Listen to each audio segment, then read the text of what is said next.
கர்நாடகாவில் 8 வயது சிறுமி மாரடைப்பால் உயிரிழந்தது அதிர்ச்சியை ஏற்படுத்தியுள்ளது.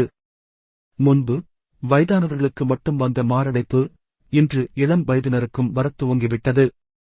கர்நாடக மாநிலம் சாம்ராஜ் நகர் தாலுகாவில் உள்ள பாடனகுப்பே கிராமத்தைச் சேர்ந்தவர்கள் லிங்கராஜு சுதி தம்பதி.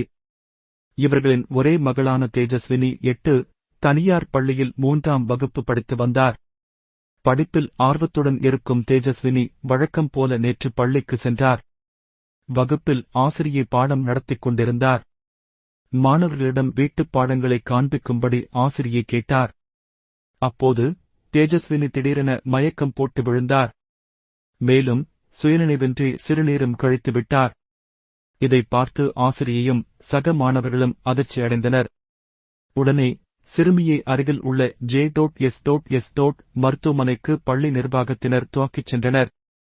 சிறுமியை சோதனை செய்த டாக்டர்கள் சிறுமி திடீர் மாரடைப்பால் இறந்துவிட்டார் என கூறினர். தகவலறிந்து ஓடோடி வந்த சிறுமியின் பெற்றோர் கதறி அழுதனர். 8 வயது சிறுமி மாரடைப்பால் உயிரிழந்த சம்பவம் அதிர்ச்சியை ஏற்படுத்தியுள்ளது.